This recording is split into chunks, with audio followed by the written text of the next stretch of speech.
Roots மக்களுக்கு வணக்கம். தல அஜித் அப்படின்னா பிடிக்காதவங்க யாருமே இருக்க மாட்டாங்க. கிட்டத்தட்ட ஒரு எளிமையான மனிதர், உச்சத்துல இருக்கக்கூடிய உச்சக்கட்ட புகழ் நடிகர். ஆனா ரொம்ப சிம்பிளான மேன் தான். எல்லாருக்குமே உதவக்கூடிய ஒரு மனப்பான்மை கொண்ட ஒரு நடிகர், மனிதர் அப்படின்னு அவரை சொல்லலாம். அதனாலதான் தல அஜித்துக்கு உலகம் ஃபுல்லாவே ஃபேன்ஸ் இருக்காங்க. மத்த நடிகர்களை விட ஒரு படி அதிகமா எல்லா விஷயமும் அஜித்தை பத்தி பேசப்படும். அந்த அளவுக்கு அவர் ரொம்ப சைலண்டான ஒரு டைப். பட் சைலண்டா இருந்து எல்லாத்தையும் சாதிக்கக்கூடிய ஒரு நடிகரும் கூட தான். சோ அவர் சினிமாவை தாண்டி இப்ப கார் ரேஸ்ல இந்தியாவை பெருமை சேர்க்கிற விதமா பல விஷயங்கள் பண்ணிட்டு இருக்காரு. சோ கார் ரேஸ்ல பல யங்ஸ்டர்ஸ்க்கு மோட்டிவேஷனாவும் இருக்காரு.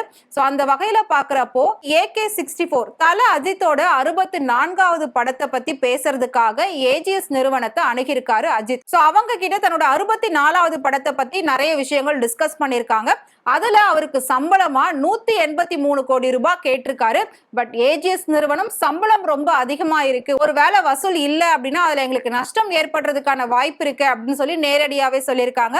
இதை கேட்ட அஜித், ஏற்கனவே அவரை பத்தின ஒரே ஒரு நெகட்டிவிட்டி வருது அப்படின்னா, அஜித் எக்கச்சக்கமான சம்பளம் கேட்கிறாரு, நம்மளோட ப்ரொடக்ஷன் கம்பெனில எல்லாம் அவ்வளவு சம்பளம் அவருக்கு தர முடியாது, அந்த சம்பளத்தை கொடுக்கறத வச்சு நம்ம படமே எடுத்துடலாம், 2-3 படம் எடுக்கலாம் அப்படின்லாம் பேசிக்கிறாங்க. சோ இதை வச்சு யோசிச்ச அஜித் தன்னோட சம்பளத்தை 20 கோடி ரூபாய் குறைச்சிருக்காரு. சோ கிட்டத்தட்ட பாத்தீங்கன்னா எல்லாருமே சம்பளத்தை நாளுக்கு நாள் ஏத்திக்கிட்டு தான் போவாங்க. ஆனா அஜித் குறைச்சிருக்கிறது மிகப்பெரிய ஒரு விஷயமா சினிமாவுல பேசப்பட்டுகிட்டு இருக்கு. சோ அஜித்தை பத்தி பல நடிகர்கள் நிறைய நல்ல விஷயங்கள் எல்லாம் ஷேர் பண்ணிருக்காங்க. அந்த வகையில நேத்து கூட ஒரு இயக்குனர் பேசினதை நம்ம ஆல்ரெடி ஒரு வீடியோவா பேசியிருக்கோம், பார்த்திருக்கோம். அதை பாத்தீங்க அப்படின்னா அவர் எவ்வளவு நல்ல விஷயங்கள் பண்ணிருக்காரு அப்படின்றது நம்ம எல்லாருக்குமே நல்லா தெரியும். சோ அஜித் வீட்டுல வேலை பார்க்கக்கூடிய ஒவ்வொருத்தவங்களுக்குமே கண்டிப்பா சொந்தமா வீடு இருக்கும் அப்படின்றது நம்ம எல்லாருக்குமே தெரிஞ்ச ஒரு விஷயம். சோ அதனால உடனே மக்கள் எல்லாருமே என்ன நினைப்பாங்க அப்படின்னா, அஜித் வீட்டுக்கு வேலைக்கு போயிடலாம்ப்பா அப்படின்னு தான் யோசிப்பாங்க. ஏன்னா இன்னைக்கு சென்னையில விற்கக்கூடிய விலைவாசியை பாக்குறப்போ ஒரே ஒரு சொந்த வீடு இருந்துட்டா போதும், அது பெரிய மலை மாதிரி இருக்கும். அந்த அளவுக்கு விலைவாசிகள் எல்லாம் அதிகமா இருக்கு.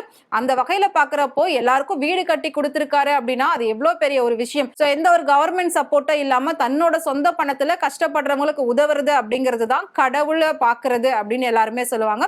அந்த வகையில ஏற்கனவே அஜித்தே கடவுளே அப்படின்லாம் சொல்லி ரசிகர்கள் கொண்டாடிக்கிட்டு இருந்தாங்க. சோ அந்த வார்த்தை சரியா தவறா அப்படின்றத மறக்காம கமெண்ட்ல சொல்லுங்க.